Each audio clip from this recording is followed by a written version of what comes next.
Bienvenue à tous dans Neutrality Studies. C'est Pascal, et aujourd'hui j'ai de nouveau le plaisir d'accueillir le formidable Arnaud Bertrand. Arnaud, bienvenue. Bonjour Pascal, merci de m'avoir invité à nouveau. C'est un plaisir de te revoir. Tu n'es pas venu dans l'émission depuis plusieurs mois, mais ce n'est pas parce que je ne veux pas de toi, bien au contraire. J'adore vraiment tout ce que tu écris, toutes tes analyses que je lis presque tous les jours sur Twitter. Je ne sais pas comment tu fais, franchement. Alors félicitations pour tout ce que tu produis. Merci, ça me touche beaucoup, surtout venant de vous. Très bien. C'est assez impressionnant. Vous êtes l'un des analystes les plus prolifiques en ce moment, sur Twitter et sur Substack. Et vous travaillez récemment sur l'intelligence artificielle. Alors je me suis dit qu'on pouvait peut-être commencer par là. Ça m'avait un peu échappé, je dois dire.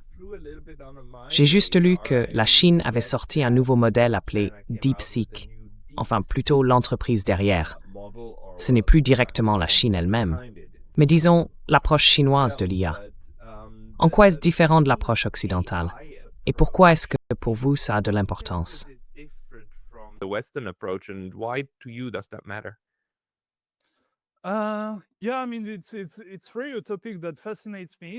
Oui, enfin, c'est vraiment un sujet qui me passionne. Aussi parce que dans mon travail principal, qui n'est pas d'écrire sur Twitter ou sur Substack, je suis développeur. En fait, je suis entrepreneur et je code tous les jours pour ma boîte. Donc j'utilise beaucoup l'intelligence artificielle et j'ai l'occasion de tester différents modèles, aussi bien américains que chinois. Et c'est fascinant de voir le contraste entre les deux approches. Je trouve que l'approche chinoise, plus le temps passe, plus elle révèle une stratégie vraiment intelligente. L'autre jour, par exemple, Jensen Huang, le PDG de NVIDIA, a participé à un podcast qui a beaucoup fait parler de lui. Il a décrit l'intelligence artificielle comme, je cite, « un gâteau à 5 couches ». Donc selon lui, l'IA repose sur 5 niveaux, en commençant par la base, l'énergie. Ensuite, il y a les puces, l'infrastructure, et ainsi de suite. Et les deux dernières couches, d'après sa description, ce sont les modèles d'intelligence artificielle.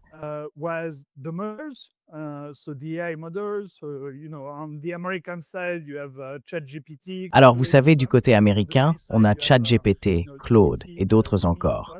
Du côté chinois, on a, vous voyez, DeepSeek, Kimi et ainsi de suite. Et puis la dernière couche, c'est la couche des applications, c'est-à-dire ce qu'on fait réellement avec l'intelligence artificielle.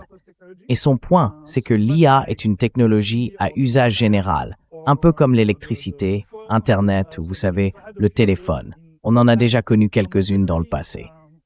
Avec ce type de technologie, c'est toujours la couche des applications qui crée la valeur. Si on repense à l'électricité, par exemple, est-ce que c'était vraiment important de savoir qui construisait l'infrastructure énergétique, qui possédait les lignes électriques et tout ça? Pas tant que ça. Ce qui comptait, c'était de savoir qui fabriquait le réfrigérateur, qui inventait les ampoules, et ainsi de suite. Ce qui a créé la valeur, c'était la couche des applications.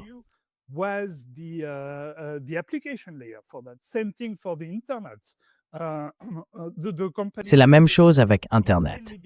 Les entreprises qui sont devenues énormes grâce à Internet, ce n'étaient pas les opérateurs télécoms qui fournissaient l'infrastructure.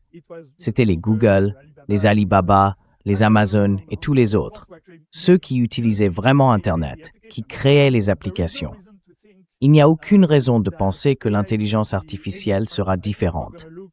Dans 10 ou 20 ans, on regardera en arrière et on se dira que toute cette course à l'IA autour des couches basses, cette idée que celui qui contrôle l'infrastructure gagnera la course à l'IA, paraîtra complètement absurde.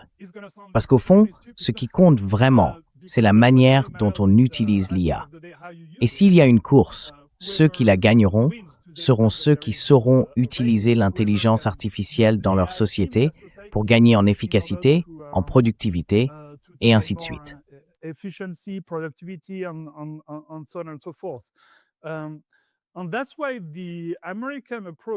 c'est pour ça que l'approche américaine est un peu étrange. Parce que si on y réfléchit, Ça veut dire que ce qui compte vraiment, c'est la diffusion, pour créer le plus de valeur possible. Donc, on veut que tout le monde ait accès à cette technologie à usage général, parce que c'est comme ça que la couche d'application peut toucher le plus de gens, non?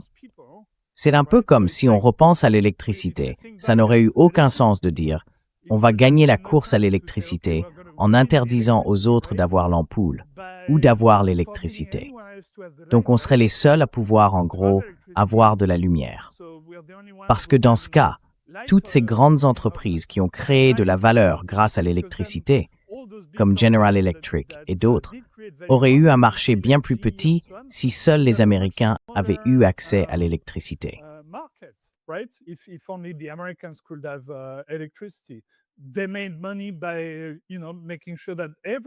Ils ont gagné de l'argent en s'assurant que tout le monde ait accès à cette infrastructure. Et ensuite, ils pouvaient vendre la couche applicative à tout le monde. Mais c'est justement l'approche que les Américains adoptent pour l'intelligence artificielle. Ils disent que ce sont leurs modèles qui comptent vraiment. Et donc, ils ne veulent pas que les Chinois y aient accès. Ils ne veulent pas non plus que des pays non alignés les obtiennent. C'est donc une position un peu étrange.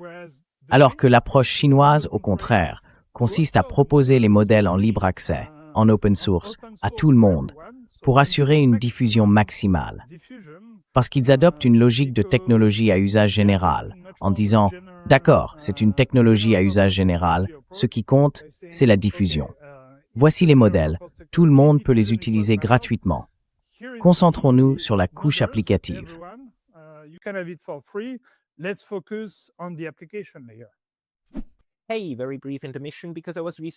Petite pause rapide, parce que j'ai été récemment banni de YouTube. Même si je suis de retour, ça peut très bien se reproduire à tout moment. Donc, s'il vous plaît, pensez à vous abonner, non seulement ici, mais aussi à ma liste de diffusion sur Substack. C'est pascalotads.substack.com. Le lien est dans la description juste en dessous. Et maintenant, on revient à la vidéo. Alors, la stratégie des États-Unis, dans beaucoup de domaines, a toujours été d'obtenir un contrôle total du marché, n'est-ce pas? Parce que ce contrôle du marché mondial leur donne ensuite un levier énorme. Et on a vu les États-Unis utiliser ce levier encore et encore, depuis 10-15 ans, avec les sanctions, toujours les sanctions.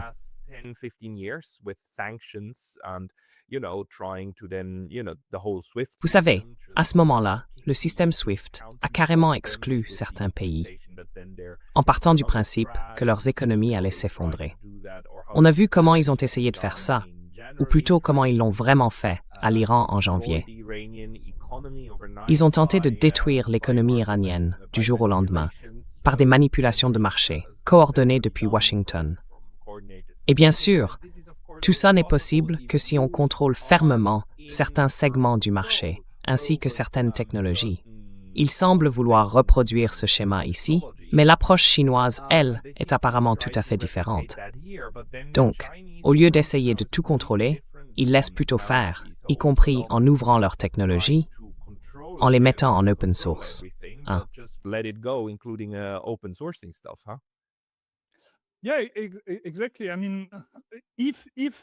Oui, exactement. Je veux dire, si l'objectif des Américains c'est de tout contrôler, eh bien c'est un échec total. Parce que vous savez, Jensen Huang vient de donner une interview dans un magazine et selon ses propres mots, Nvidia, qui est la plus grande entreprise américaine de puces, est tombée à 0% de part de marché en Chine. C'est lui qui l'a dit, 0%. Et c'est directement lié à leur approche, qui consiste bien sûr à dire « Vous, les Chinois, vous ne pouvez pas avoir nos puces, vous ne pouvez pas avoir nos modèles. » Donc, si depuis la Chine, vous essayez d'accéder à Anthropic.com, qui est la plateforme pour utiliser l'intelligence artificielle dans le cloud, ou si vous essayez d'aller sur ChatGPT, eh bien, vous ne pouvez pas accéder à ces modèles. C'est pas la Chine qui les interdit, ce sont les Américains qui les bloquent en Chine.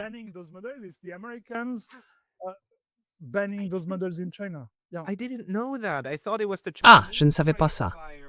Je pensais que c'était le grand firewall chinois, parce que j'étais justement à Shanghai pendant quelques jours, et je n'y arrivais pas. J'ai dû faire passer mon trafic par mon eSIM de Hong Kong, pour pouvoir utiliser Anthropic. Ah, donc en fait, ce sont les Américains qui le bloquent. It's the Americans who block it, Yeah, not no, the it's Chinese. absolutely. It is the American side who blocks those Oui, models in absolument. China, C'est le camp américain qui bloque ces modèles en Chine, et ils font la même chose pour les puces et tout le reste. Donc forcément, ça veut dire qu'ils n'ont plus aucun contrôle, parce qu'ils décident de se couper du plus grand marché du monde pour les semi-conducteurs. Et c'est un fait, la Chine achète plus de semi-conducteurs que n'importe quel autre pays, y compris les États-Unis. On a donc décidé, enfin le gouvernement américain a décidé, de ne plus leur vendre de puces, du moins pas les plus avancées. Le PDG de Nvidia est d'ailleurs furieux à ce sujet. Mais ils disent, on choisit volontairement de ne pas leur vendre. Et ce que ça oblige la Chine à faire, ce qu'elle a d'ailleurs déjà fait, c'est de construire ses propres capacités. Donc en agissant ainsi, ils aident, ils encouragent très clairement la Chine à devenir un concurrent redoutable. Et c'est exactement ce qu'elle est en train de devenir, notamment dans le domaine de l'embouteille. Which they are in models. So you consistently see the On voit de plus en plus souvent les modèles chinois rivaliser, suivre de près les modèles américains. Par exemple, si on regarde le tout dernier DeepSeek V4, la plupart des tests de performance montrent qu'il est au même niveau que les modèles américains, et de plus en plus aussi sur les puces. Le DeepSeek V4, par exemple, peut tourner sur les dernières puces Huawei, les puces Ascend, et il fonctionne très bien. Donc aujourd'hui, les Chinois maîtrisent toutes leurs piles technologiques, ce qu'on appelait tout à l'heure leur gâteau à 5 couches. Et ce qu'ils font, et qu'ils font de plus en plus, c'est aller dans d'autres pays avec une proposition de valeur très forte.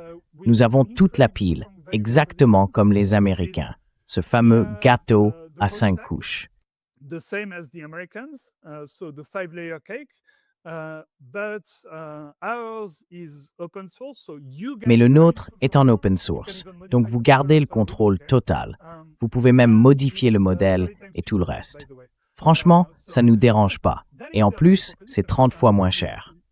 C'est ça, leur proposition de valeur, et elle est incroyablement forte.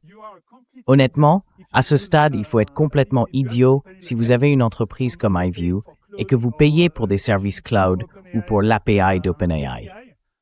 Vous payez 30 fois plus pour la même chose, tout en donnant toutes vos données à OpenAI ou à Anthropic. Alors que si vous utilisez un modèle open source chinois sur votre propre serveur, il n'y a aucune communication avec la Chine. Vous gardez le contrôle total sur les données de vos clients.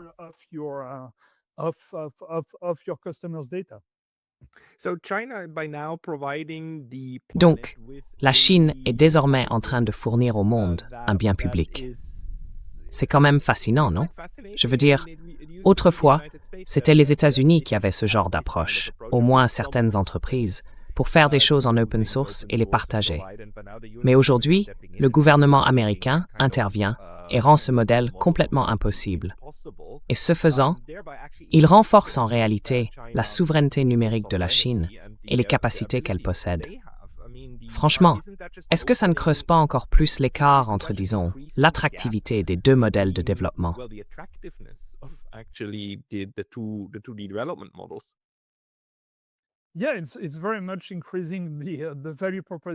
Oui, ça renforce clairement la valeur de ce que les Chinois proposent, c'est sûr, surtout en comparaison avec eux. Ce n'est pas la première fois que ça arrive dans l'histoire. On a vu la même chose entre le Royaume-Uni et les États-Unis, en fait. Je crois que c'était... Je ne me souviens plus exactement de la technologie, peut-être dans le textile, la fabrication industrielle de vêtements. À l'époque, les Britanniques, l'Empire britannique, étaient les leaders. Les Américains, qui étaient alors une puissance montante, voulaient acquérir cette technologie, mais les Britanniques la protégeaient, et ainsi de suite. Finalement, les Américains ont fini par acquérir le savoir-faire, et comme les Britanniques étaient trop fermés, ils se sont eux-mêmes mis en position de désavantage face aux Américains. C'est une dynamique assez courante, en fait. Mais la plupart du temps, c'est se tirer une balle dans le pied de faire ça. En fin de compte, c'est du protectionnisme. It is protectionism. It's actually something Oui, c'est du protectionnisme. C'est quelque chose de très classique. Dès qu'un dirigeant commence à craindre d'être dépassé, au lieu de dire « innovons », il préfère tout refermer. Mais ce genre de réaction a des conséquences sur les relations internationales. On voit revenir des idées lancées il y a quelques années et qui continuent à se développer en arrière-plan, comme celle du friendshoring. En gros, les États-Unis veulent produire non seulement sur leur propre territoire, mais aussi au sein de leur cercle d'amis, de leurs alliés, notamment pour tout ce qui touche à l'intelligence artificielle et surtout aux semi-conducteurs. to AI and especially chips. The most important two friends the United States has is Les deux alliés les plus importants des États-Unis sont le Japon et les Pays-Bas, ceux qui fabriquent les machines de lithographie capables de produire ces puces. En fait, les Japonais et les Néerlandais se coordonnent à ce niveau sur le plan diplomatique, parce qu'ils ne veulent ni être laissés de côté, ni être montés l'un contre l'autre. Quelles sont vos observations sur l'évolution de cette stratégie dite de friendshoring? Et comment la Chine réagit-elle au fait que les États-Unis cherchent en réalité à écarter le Japon et les Européens du marché chinois?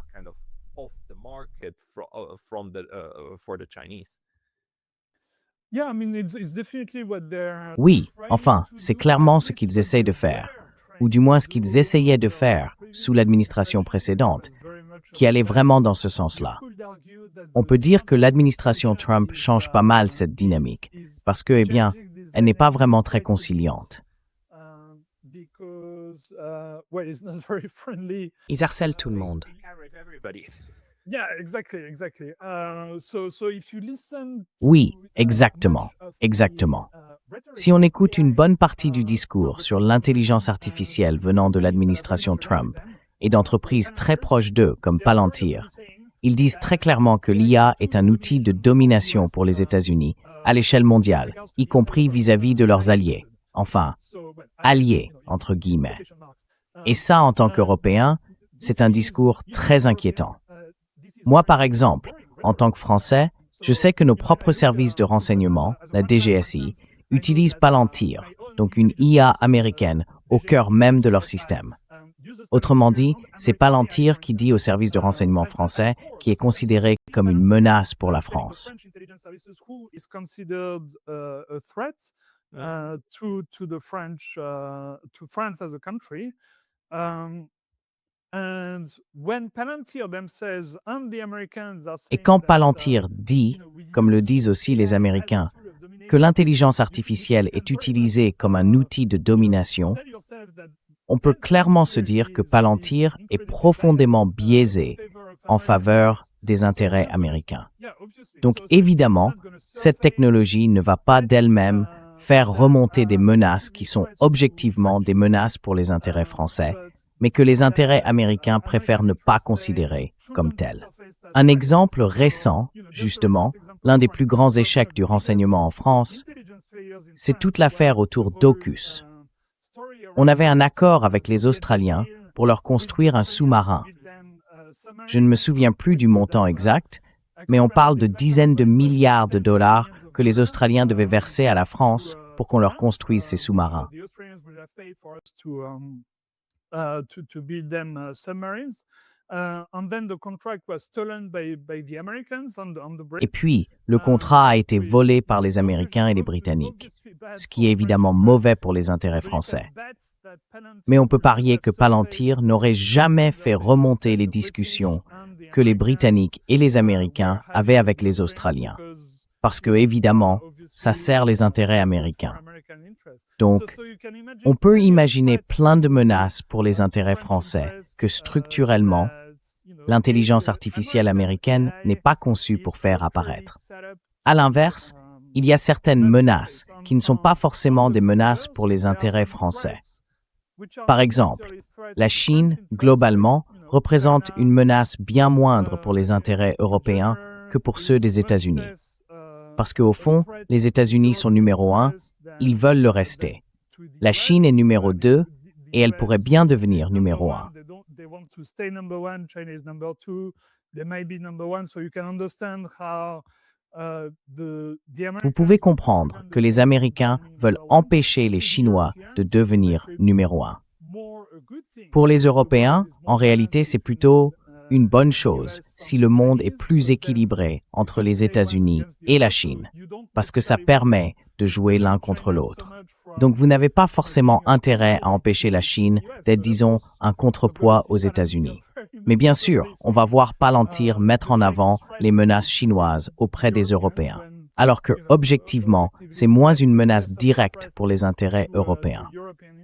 Et si en plus, des responsables américains ou des entreprises américaines disent « oui, c'est exactement à ça qu'on va utiliser l'intelligence artificielle », eh bien là encore, c'est un peu comme se tirer une balle dans le pied.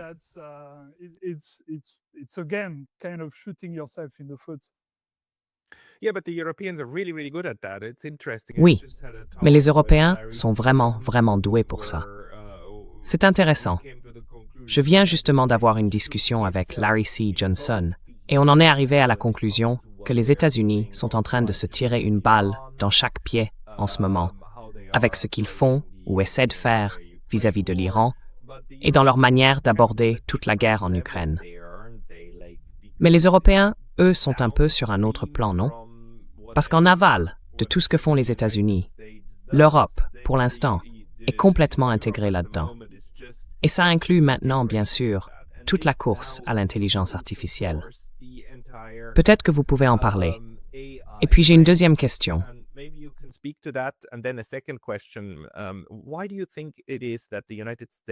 Pourquoi, selon vous, les États-Unis et l'Europe continuent-ils à présenter ça comme une course à l'intelligence artificielle, alors que, vous savez, la Chine, pour moi, surtout quand on parle de technologie à usage militaire, a plutôt cherché à mener la course des drones.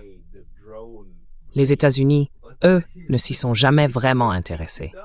Je veux dire, ils n'ont jamais organisé ces grands et impressionnants spectacles de drones, comme l'a fait la Chine, pour montrer ce qu'ils savent faire en matière de coordination, par exemple.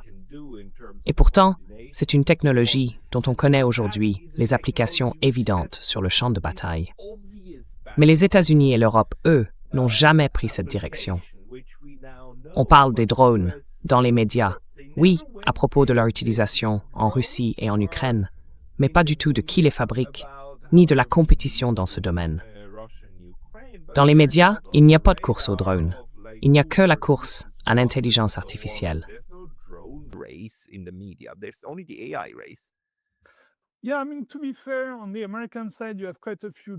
Oui, enfin, pour être juste, du côté américain, il y a pas mal d'entreprises de drones.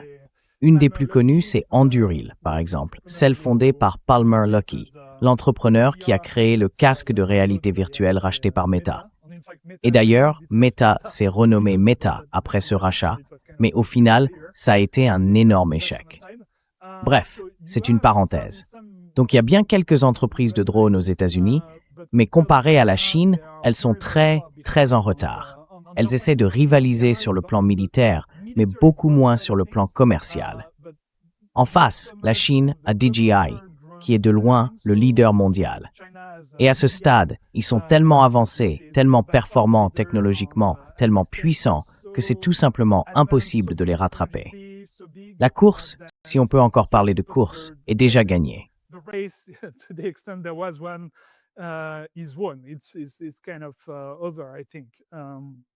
Je pense que c'est un peu fini, oui. Donc je dirais que c'est ça, la situation. À mon avis, ils en font trop autour de la course à l'intelligence artificielle. Parce que c'est l'un des seuls domaines, si on regarde bien, où les Américains restent encore un peu compétitifs face aux Chinois.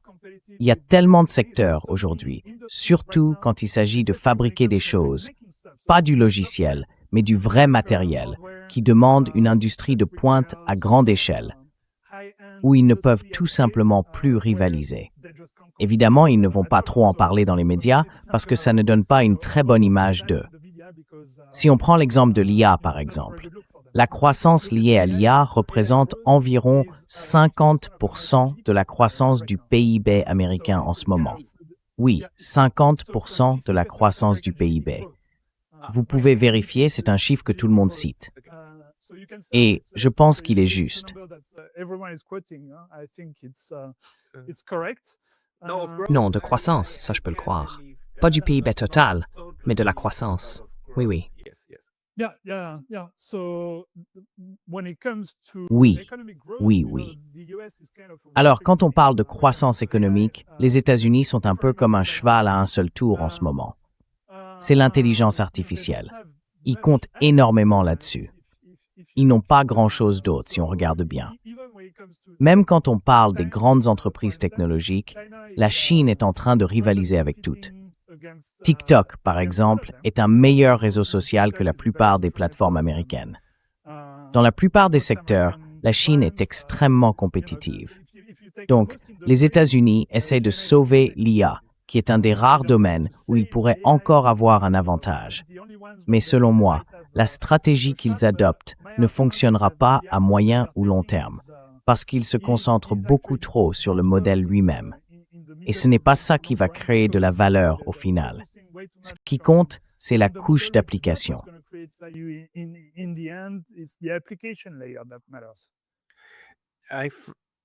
This brings us to an interesting point, which is that Cela nous amène à un point intéressant. Vous savez, récemment, le PDG d'Apple, on a annoncé un changement tout en haut.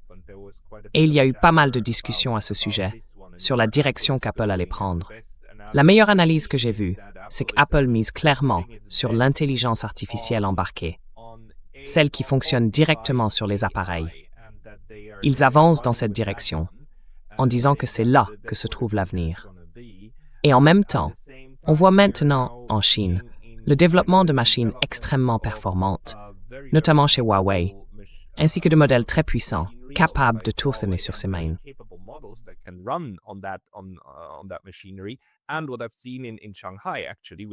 Et ce que j'ai vu à Shanghai, en fait, m'a vraiment fasciné. Les robots.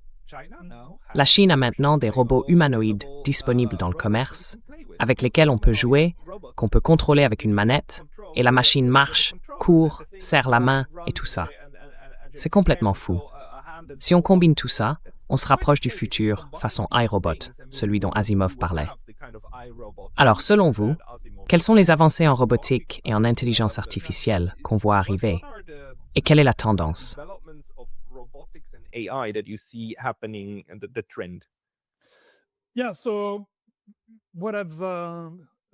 Oui. Alors, je crois que j'ai écrit, il y a 2 ans, que les robots humanoïdes allaient devenir le produit grand public qui confirmerait la position de la Chine comme leader mondial de la technologie.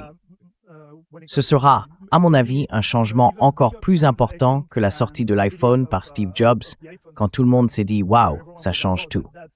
Les États-Unis sont aujourd'hui au sommet du leadership technologique, c'est vrai.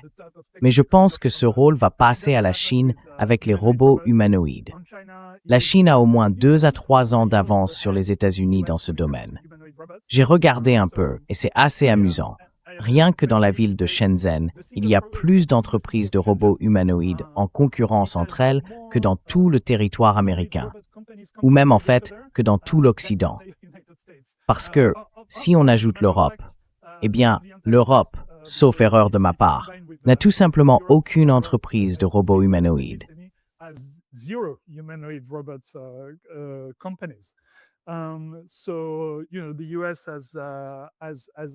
Alors vous savez, les États-Unis en ont quelques-uns.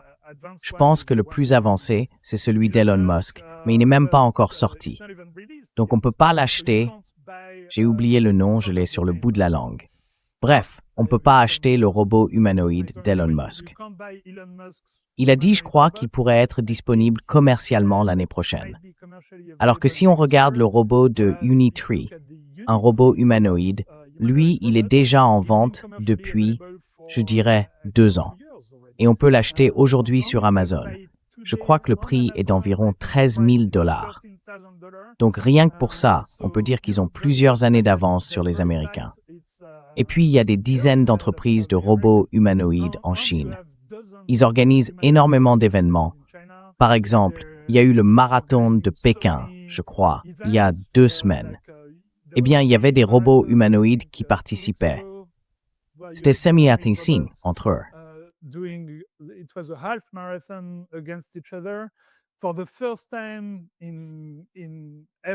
Pour la première fois, des robots humanoïdes ont couru un semi-marathon plus vite que des humains.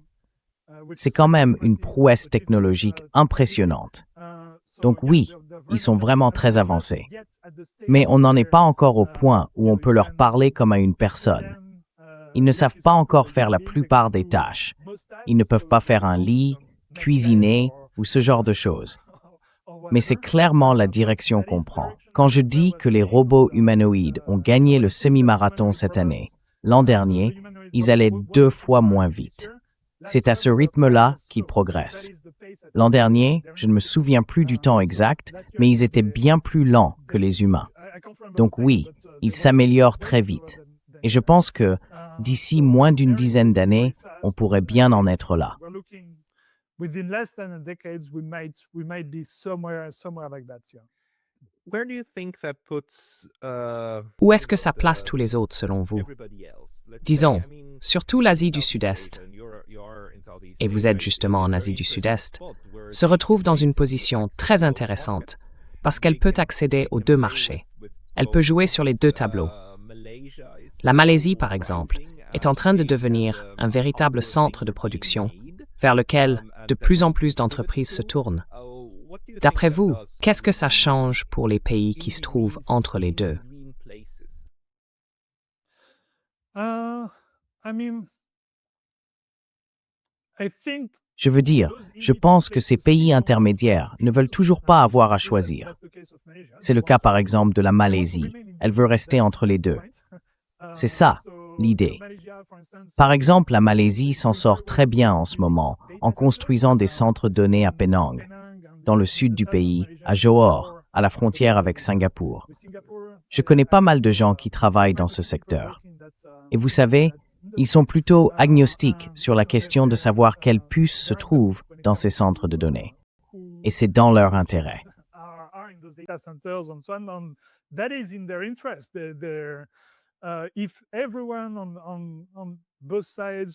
Si tout le monde, des deux côtés, les Chinois comme les Américains, vient investir dans les puces en Malaisie pour construire ces centres de données avec leur propre technologie, eh bien plus il y en a, mieux c'est.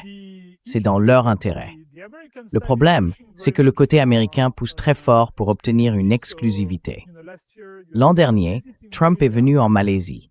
Ils ont fait signer aux Malaisiens un accord dans lequel ils essayaient d'obtenir une forme d'exclusivité. Et les Malaisiens ont signé. Mais depuis, cet accord est un peu tombé à l'eau, parce qu'il y a eu une histoire de droits de douane, je crois. Et la Cour suprême des États-Unis a rendu une décision sur ces droits de douane, ce qui a rendu l'accord caduc.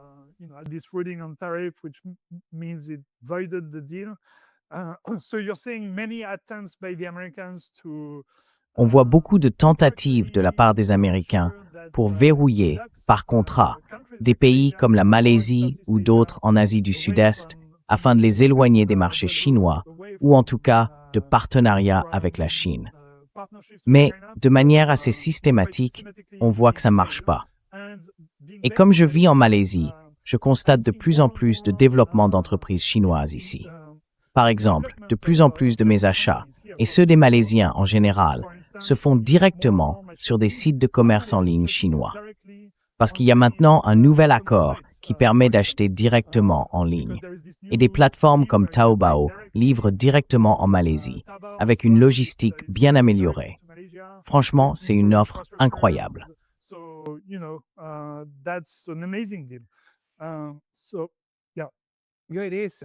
Oui, c'est ça. Et vous savez, d'un côté, on subit maintenant cette pression, surtout de la part des États-Unis, pour faire du friendshoring et exclure tous les autres, n'est-ce pas? Et on met aussi la pression sur les alliés pour qu'ils fassent pareil. De l'autre côté, il y a cette envie naturelle chez ces pays tiers de ne pas suivre cette logique et de garder des relations avec tout le monde. Et puis quand on parle des infrastructures de paiement, quelque chose m'a vraiment surpris en allant en Chine. Pour l'instant, ces systèmes de paiement sont encore assez connectés. Je peux utiliser ma carte Visa émise au Japon avec Alibaba, avec Alipay. Visa credit card with Alibaba, Alipay, and that worked like a charm. And Et ça a vraiment très bien marché. Et puis de l'autre côté, au Japon, on peut utiliser Alipay, parce que maintenant c'est intégré dans la plupart des systèmes. Je veux dire, la plupart des endroits, y compris les taxis et tout ça, l'acceptent. Donc on voit bien qu'il y a une sorte de connexion entre les moyens de paiement, entre les systèmes de paiement. Et selon vous, comment ça va évoluer? Parce que pendant longtemps, on prédisait que tout ça allait être complètement découplé, surtout à cause de ce que les États-Unis ont fait avec les sanctions contre la Russie, contre l'Iran, et ainsi de suite. Mais on dirait qu'en Asie, les choses se développent un peu différemment, non? But it seems that Asia develops a little bit differently, doesn't it? Absolutely. In fact, I posted about that quite frequently. Absolument. because I traveled D'ailleurs, j'en ai parlé to récemment Thailand and parce que j'ai Cambodia. voyagé en Thaïlande et au Cambodge. What I found interesting Et ce que j'ai trouvé intéressant, c'est qu'en Malaisie aussi, bien sûr, partout, on peut scanner un code QR. C'est quelque chose qu'on ne voit pas beaucoup en Europe ou aux États-Unis, mais en Asie, dans les petits commerces, il y a toujours un code QR, généralement local, donc national. Chaque pays a son propre code QR national qu'on peut scanner pour payer. Mais ce qui est intéressant, c'est qu'au Cambodge, comme en Thaïlande, ces codes QR fonctionnaient souvent quand je les scannais avec IDPay ou avec l'application malaisienne Touch and Go, qui fait partie du réseau Alipay Plus.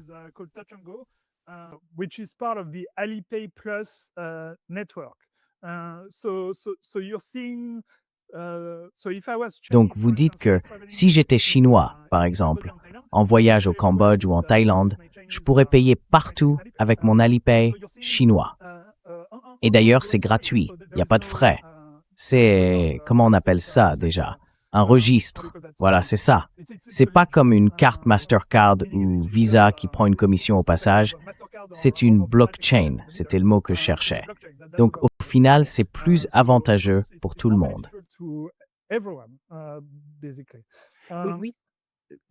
It's very interesting that we are seeing that at the moment. Basically, C'est très intéressant de voir ça en ce moment. En gros, ce sont des entreprises de métabanques qui essaient de se placer au-dessus des infrastructures bancaires de base. On en a une en Occident, qui s'appelle Wise, et qui fait plutôt bien ce travail de connexion et de compensation des paiements en quelque sorte. Mais on en voit encore plus en Asie, non? Et beaucoup viennent en réalité de Chine. But we see even more of that in Asia, don't we? And a lot of it actually coming out of China. Yeah, absolutely. I mean, Wise is Oui, tiny absolument. compared to, Je veux dire, Wise, c'est minuscule comparé à... On ne voit pas des QR codes Wise partout. En Chine, avec Alipay ou WeChat, chaque boutique, chaque personne, tout le pays est connecté avec un QR code. C'est le système de paiement par défaut dans toute la Chine et il est de plus en plus relié aux systèmes de paiement locaux dans le reste de l'Asie. Alors que Wise, vous voyez, c'est une super entreprise, j'utilise Wise moi-même, mais on est très loin de cette échelle-là. But it's nowhere near that sort of scale. Yeah. No, it's also they do a little bit. Non. C'est aussi qu'ils le font un peu différemment. Pas exactement de la même façon. Ce qui est intéressant, c'est qu'en ce moment, on voit apparaître beaucoup d'entreprises qui essayent de se placer au-dessus de l'infrastructure bancaire. Et je me demande si ça peut durer et si c'est vraiment quelque chose qu'on va voir se développer. Vous voyez, si ça pouvait résoudre le problème de l'accès à la Russie, par exemple. Si la Russie intégrait ce système et qu'Alipay fonctionnait là-bas, alors, vous savez, cette stupide déconnexion de SWIFT perdrait de son effet et des gens comme vous et moi pourrions simplement voyager à nouveau partout et avoir accès à ces moyens de paiement. Yeah, I mean, that's a fascinating observation because Oui, enfin, c'est une remarque vraiment intéressante, parce que ces choses-là, je ne suis pas un spécialiste des infrastructures bancaires, mais d'après ce que je comprends, il s'agit de blockchain, souvent des blockchains privées. Donc dans le cas d'Alipay ou de WeChat, c'est clairement une blockchain privée qui se connecte selon les pays, soit à des blockchains gouvernementales, soit à d'autres blockchains privées. Ce qui veut dire que ce sont des standards complètement en dehors de l'infrastructure bancaire classique.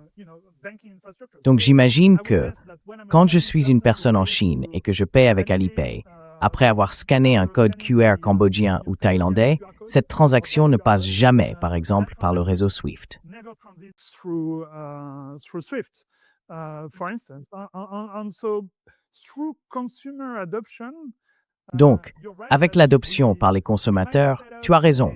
On a pourrait system finir par where créer un you système put où on the SWIFT et toute l'infrastructure bancaire traditionnelle deviendraient that's vraiment exactly that. de That's l'histoire legacy ancienne, because it's parce usually qu'elles n'auraient not, plus d'utilité. rendered Aujourd'hui, elles servent parce que if les you so paiements en dépendent. because Mais si, avec l'adoption du grand public, it's what payments les relate, paiements se but font if directement payments via ces are, blockchains through et tout ce qui consumer va adoption, avec, just alors on n'en a done, plus besoin. through Et toutes les the sanctions mechanism américaines done, qui then reposent sur ce you don't système need it deviennent more, aussi complètement all those inefficaces, sanctions, tout simplement based on parce que the les decision gens by the ne US, l'utilisent plus. becomes also completely ineffective because people just don't use it anymore. Yeah. This brings me to a next point because we've seen this Oui, very ça m'amène au interesting point move suivant. just 2 or 3 Parce days qu'on a vu, ago of il y a China 2 ou for 3 the jours à first peine, time un activating geste a très 2021 intéressant de la Chine. law Pour la that première fois, elle a prohibits activé une loi de 2021 following qui US interdit à sanctions ces on entreprises de se computers. conformer aux sanctions So américaines concernant China's l'Iran. saying like, En gros, la Chine dit à ces dear Chinese entreprises, companies, if si vous you décidez go de ahead suivre les sanctions américaines, actually eh bien vous aurez un problème avec adhere nous, to ici, US chez vous. sanctions, then Comment avez-vous well, interprété ce you have a geste? problem with us here at home. How did you interpret that one? So just to be clear, it's not Alors, pour être China clair, forbidding ce n'est pas la all Chine qui companies interdit to à toutes adhere ces to US entreprises sanctions. de se It's conformer aux precisely sanctions for a américaines. bunch of C'est unrelated très companies. précisément pour un certain nombre de raffineries de pétrole. Parce que Recently, récemment, as part of, dans le cadre d'une, je ne me souviens plus du nom exact, quelque chose comme Opération Liberté, les Américains ont renforcé l'application de leurs sanctions contre l'Iran en visant tout particulièrement certaines entreprises chinoises, des raffineries qui, selon les Américains, traitaient du pétrole iranien. Et ils se sont attaqués en particulier à une très grande entreprise chinoise, une société du classement Fortune 500. which is a Fortune 500 company. Basically, they said we're going to apply if their company. En gros, ils ont dit que si leur entreprise continue de traiter du pétrole iranien, les États-Unis vont appliquer toute la force de leurs sanctions contre elle, ce qui veut dire qu'elle ne pourra plus utiliser le dollar, entre autres. C'est une mesure énorme pour une société de cette taille. Et en plus, ça veut dire que toutes les banques chinoises par exemple, qui font affaire avec cette grande entreprise chinoise du classement Fortune 500, si elles continuent à travailler avec elles, elles seront elles aussi coupées du dollar. Donc oui, c'est une sanction majeure. Oui, exactement. C'est un geste énorme. En fait, ce que la plupart des gens ignorent, c'est que la Chine, de manière assez surprenante, a plutôt bien respecté les sanctions américaines jusqu'ici. When it comes to applying US sanctions. So, just an anecdote, for instance. Alors, vous savez, juste une petite anecdote, par exemple. Je connais une personne très très célèbre, mondialement connue. Je ne vais pas dire son nom publiquement, mais il y a 2 ou 3 semaines, il est allé en Chine. Il est sous sanctions américaines. Il est allé en Chine, il s'est simplement présenté au guichet d'une banque locale, je ne sais pas, la banque agricole ou quelque chose comme ça. Il voulait juste changer de l'argent. Il avait des dollars et il voulait obtenir des yuan chinois. La Chine, en soi, n'a absolument aucun problème avec lui. En fait, je pense même qu'il est plutôt bien vu par les Chinois. Mais malgré ça, cette banque agricole locale en Chine lui a dit non. Vous ne pouvez pas changer ici parce que vous êtes sanctionné par les États-Unis. Donc vous voyez, ils font preuve d'une vraie bonne volonté en réalité vis-à-vis des sanctions américaines.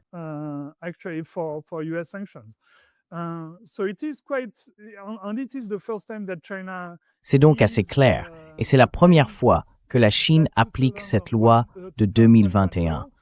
Parce que d'une certaine façon, c'est la goutte d'eau qui fait déborder le vase. C'est une énorme escalade de la part des États-Unis qui annoncent qu'ils vont s'en prendre à cette entreprise, ainsi qu'à toutes les banques qui font affaire avec elle, ce qui en réalité veut dire à peu près toutes les banques chinoises. C'est une décision complètement folle. Et c'est pour ça que la Chine dit « Bon, ça suffit, on arrête, on n'appliquera plus vos sanctions ». Mon point, c'est qu'en fait, c'est un enjeu bien plus important, bien plus nuisible aux intérêts américains de voir la Chine perdre sa bonne volonté à appliquer les sanctions américaines que la petite quantité de pétrole iranien que ces entreprises auraient pu traiter.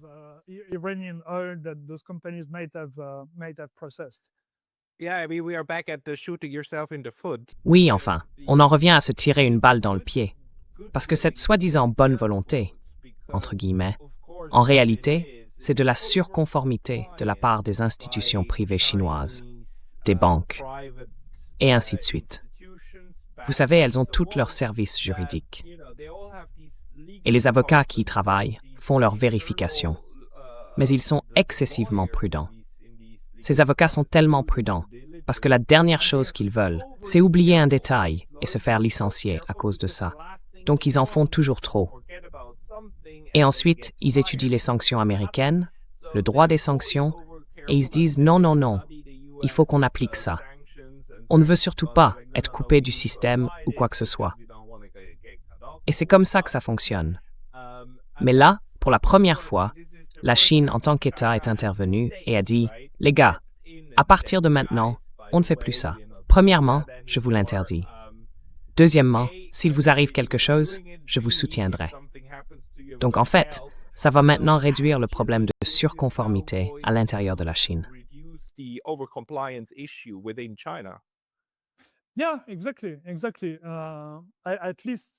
Oui, exactement, exactement. Du moins dans ce cas précis. Donc pour tous ceux qui font affaire avec ces entreprises ou ces raffineries, c'est quelque chose d'intéressant à observer. En fait, ce qui serait vraiment fascinant à voir, c'est ce que les États-Unis vont faire maintenant.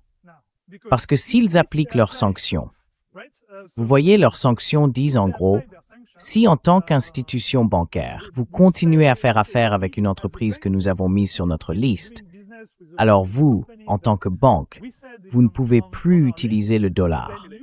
Donc dans ce cas précis, on parle probablement de la plupart des grandes banques chinoises. Et s'ils appliquent vraiment ces sanctions, cela reviendrait à couper la plupart des grandes banques chinoises du système du dollar. Ce serait un geste énorme que je pense les Américains ne feront pas.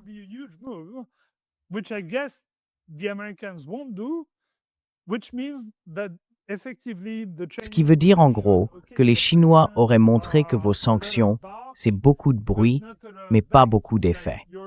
En clair, vous êtes un tigre de papier. Vous avez dit que vous alliez faire ça, nous, on a dit non, vous ne le ferez pas, et on a appelé votre bluff, tout simplement. Et je pense qu'ils ne le feront pas, surtout juste avant la visite de Trump. Ce serait vraiment perçu comme un geste hostile. Ce serait comme dire, très bien, on coupe presque tous les liens entre le système financier américain et le système financier chinois. Ce genre de décision provoquerait une crise économique mondiale et une grosse. Donc oui, je pense que c'est ce qui va se passer. Et c'est très intéressant.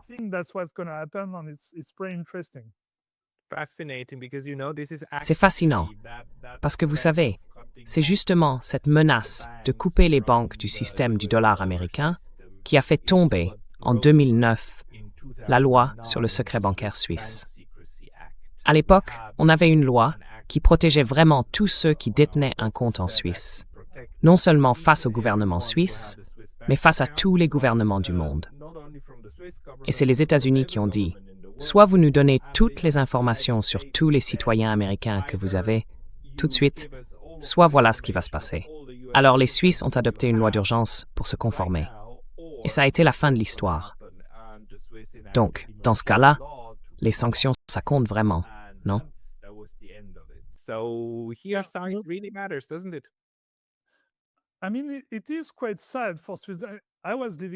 Je veux dire, c'est assez triste pour la Suisse.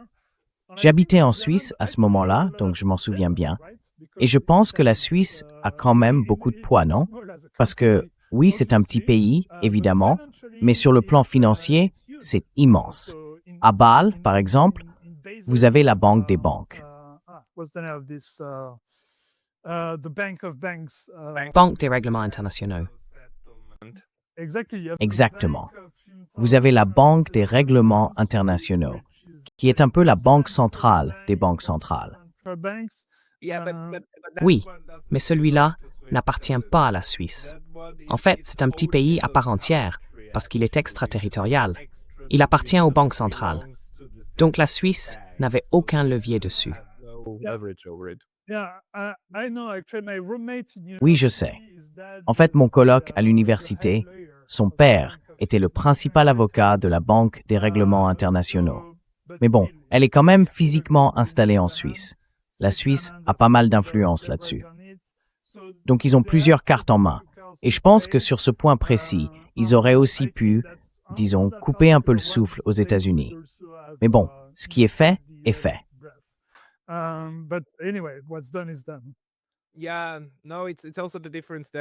Oui, non.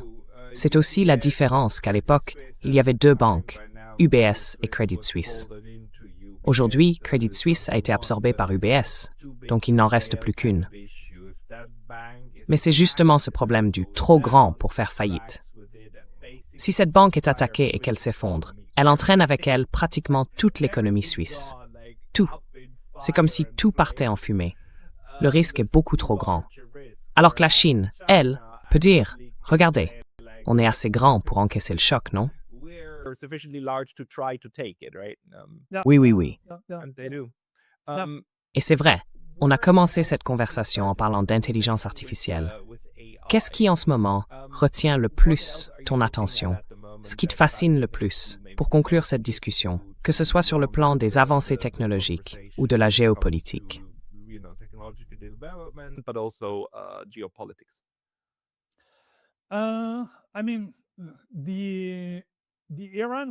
Je veux dire, la guerre avec l'Iran reste un cas très intéressant à observer, parce que c'est encore un excellent révélateur de... Beaucoup de gens disent que ce genre d'événement accélère la multipolarité. Moi, je n'aime pas le mot « accélérer ». C'est plutôt que certains événements soulèvent temporairement le rideau et montrent l'état réel des choses.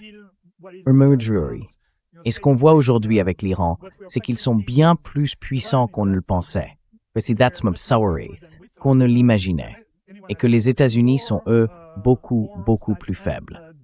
Parce que, vous savez, hier, ou peut-être avant-hier, Rubio a déclaré que l'objectif de la guerre, maintenant, c'est de revenir à la situation d'avant, de revenir au statu quo ante. Il l'a dit officiellement sur scène, et ça, c'est clairement un aveu d'échec stratégique.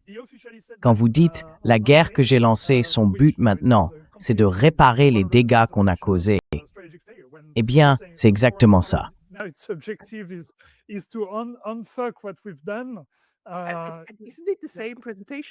C'est bien la même présentation, où il a en fait demandé aux Nations Unies « Est-ce que vous pourriez aider à parler aux Iraniens pour rouvrir ce commerce ?»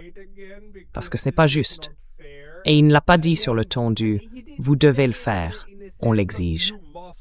C'était plutôt « Est-ce que vous pourriez nous aider ?»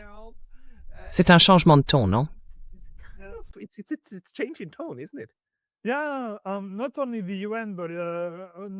Oui, pas seulement l'ONU. Ce qui est assez drôle aussi, c'est qu'il a demandé à la Chine, parce que le ministre iranien des Affaires étrangères est en Chine, ou en tout cas y était hier. Il a demandé à la Chine de dire aux Iraniens qu'ils sont isolés sur la scène internationale.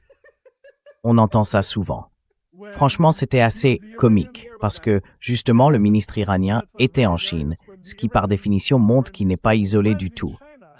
Et en plus, il y a une chaleureusement par les Chinois, et tout le reste.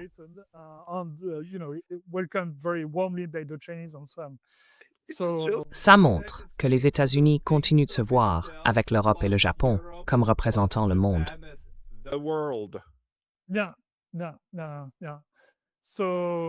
Ouais.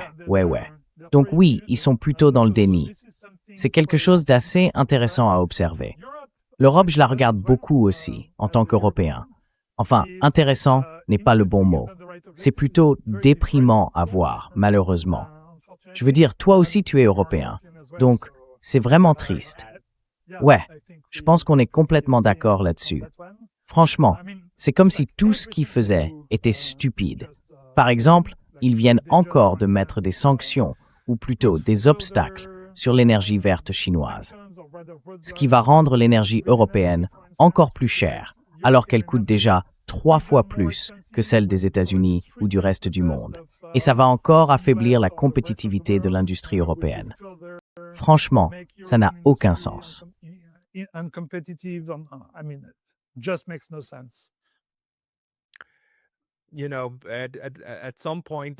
Vous savez, à un moment donné, les Européens vont finir par être tous emmitouflés dans de vieilles couvertures râpées. Et c'est à ce moment-là qu'ils vont décider d'imposer un embargo et des sanctions sur les couvertures venues de Chine et de Russie, juste pour montrer qui dirige le monde. Oui, c'est un spectacle bien triste. Mais Arnaud, pour les gens qui veulent te suivre, je pense qu'ils devraient d'abord aller sur ton compte Twitter et sur ton Substack. Non, c'est pas ça en fait. Ces deux-là. Non, c'est tout. C'est bien ça. Tout est à mon nom, tout est sous mon nom, Arnaud Bertrand sur Substack et sur Twitter. Donc c'est simple. D'accord. Je mettrai aussi les liens dans la description juste en dessous, et puis on se reparlera dans les prochains mois, c'est sûr. Merci beaucoup pour votre temps aujourd'hui, Arnaud. Merci Pascal.